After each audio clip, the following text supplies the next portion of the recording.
बिहार विधानसभा चुनाव के पहले चरण का मतदान 6 नवंबर को होना है। वहीं दूसरे चरण का मतदान जो है 11 नवंबर को होना है और रिजल्ट 14 नवंबर को आना है। इसको लेकर के सभी राजनीतिक दल जो है तैयारी में जुट गए हैं। वहीं महागठबंधन में जिस तरीके से वहां की स्थिति थी, कल महागठबंधन की तरफ से तेजस्वी यादव का सीएम चेहरा और मुकेश सहनी को डिप्टी सीएम चेहरा घोषित कर दिया। इसको लेकर के बीजेपी के राष्ट्रीय प्रवक्ता अजय आलोक ने तेजस्वी यादव पर बड़ा हमला बोला।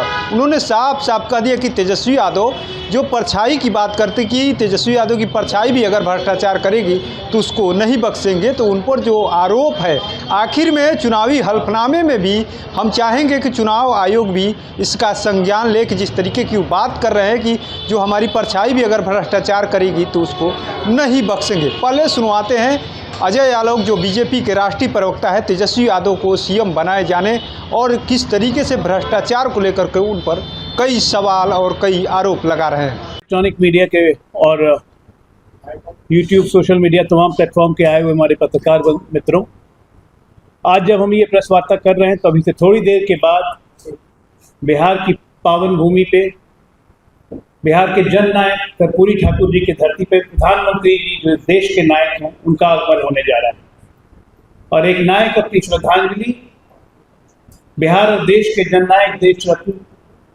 कर्पूरी ठाकुर जी के चरणों में देगा। और इस चुनाव का आगाज होगा बिहार के अति पिछड़ों के लिए, आम जनों के लिए, सवर्णों के लिए, सबके लिए, कि बिहार को एक नई दिशा मिले और बिहार तरक्की की वो छलांग ले जिसकी बातें प्रधानमंत्री करते हैं। आज प्रेस कॉन्फ्रेंस करने का मेन कारण ये है कि कल महाठगबंधन के सबसे बड़े ठग का घोषणा की गई कि महाठगबंधन में सबसे बड़ा ठग है, इनको नेतृत्व करने का मौका मिलेगा। उनका नाम तेजस्वी है तो मुझे रामधारी सिंह दिनकर जी की एक कविता की कुछ लाइनें याद आ गई कि तेजस्वी सम्मान नहीं खोजते गोत्र बताकर। गोत्र समझे ना आप लोग? तेजस्वी कभी नहीं बोलता है तेजस्वी यादव। तो तेजस्वी सम्मान नहीं खोजते गोत्र बताकर, पाते हैं प्रशंसा जग से अपना कर्तव्य दिखाकर। तो कर्तव्य भी खूब दिखाया। वही मैंने उसके बाद उनका कल एक और डायलॉग था कि भ्रष्टाचार की परछाई को भी हम नहीं छोड़ेंगे, उसको सजा देंगे। तो उसी से शुरू करते हैं। सीबीआई ने अपने एफआईआर में जब इन पे एफआईआर किया, उसका मेन क्रक्स था कि लालू प्रसाद जी के रेलवे मंत्री के काल में इसी चाणक्य होटल जो हमारे बगल में है, जिसके कैंपस में लोग बैठे हुए हैं, इनके मालिक को 2 और होटल देने की बात की गई पुरी में और रांची में, और उसके बदले में पटना में 3.5 एकड़ जमीन लिखवाई गई। ये जमीन लिखवाई गई डिलाइट मार्केटिंग जो थी प्रेमचंद गुप्ता, उन्हीं के पार्टी के राज्यसभा सांसद, अपने नाम पे डायरेक्टली नहीं किया गया। और 2010 से डिलाइट मार्केटिंग के सारे शेयर तेजस्वी राबड़ी देवी के नाम पे ट्रांसफर होते गए। 14 से 16 होते होते डिलाइट मार्केटिंग में प्रेमचंद गुप्ता चले गए 0 और 100% मालिक बन गए तेजस्वी और राबड़ी। भ्रष्टाचार की परछाई को भी ये नहीं छोड़ेंगे। इतने ही पे नहीं रुके। 2017 में उस 3.5 एकड़ पे, आप लोग सब पटना के हैं, मॉल बनना शुरू। तो मॉल की जमीन भरने के लिए मिट्टी चाहिए।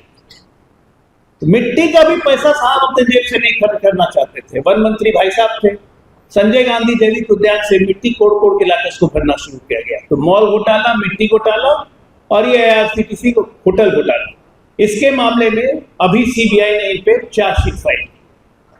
तो इस कंपनी का नाम था डिलाइट। मैं चाहता हूं बिहार के युवाओं को ये डिलाइट जरूर याद रखें, क्योंकि डिलाइट के बाद अभी एक और कंपनी आई, डिलाइट मार्केटिंग से आया होटल। अब आता है डिलाइट मार्केटिंग के बाद दूसरी कंपनी आती है फेयर ग्रो होल्डिंग्स। ये भी एक मुखौटा कंपनी, फेयर ग्रो होल्डिंग्स। ये फर्जी कंपनी कलकत्ता में रजिस्टर करवाई गई।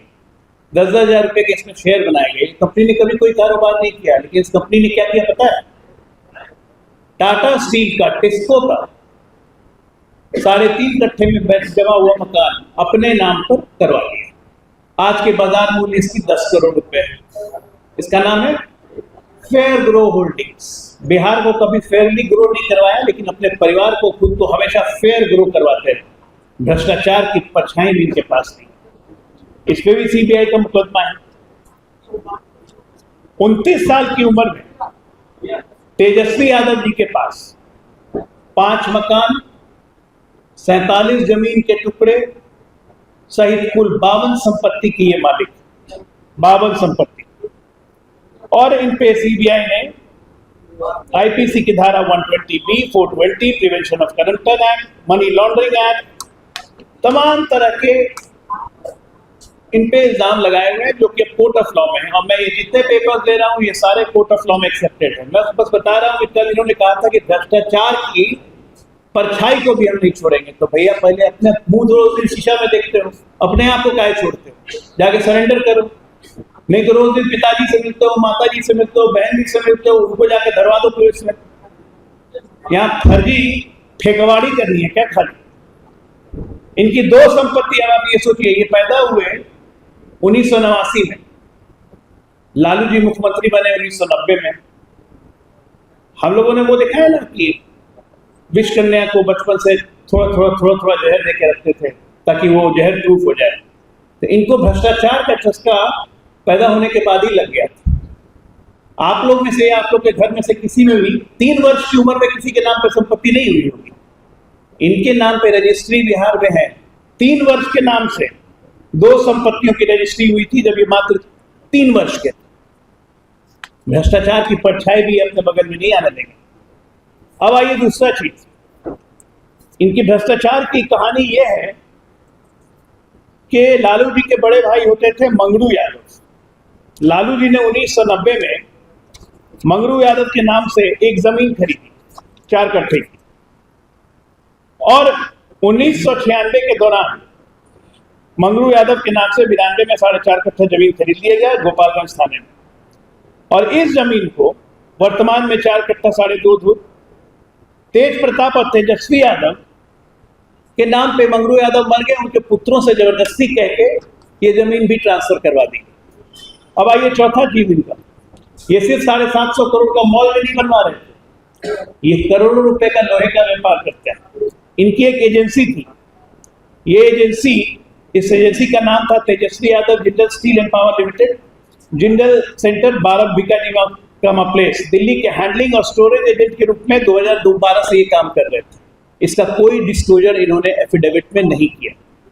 आज की तारीख में सीबीआई ईडी के अनुसार इनकी ये तमाम लिस्टिंग है कंपनीज की जो कि जब्त हो चुकी हैं, ईडी ने अटैच की हुई है तेजस्वी यादव, तरुण यादव की कंपनी को, जिसमें आपकी डिलाइट भी है, जिसमें आपका फेयर एग्रो भी है, property details of Shri Tejashwi Yadav, Shri तरुण यादव, तमाम जमीनों को लेते हुए इन सारे का एस्टिमेटेड मार्केट वैल्यू आज की तारीख में 8,500 करोड़ रुपए है। कितना? 8,500 करोड़।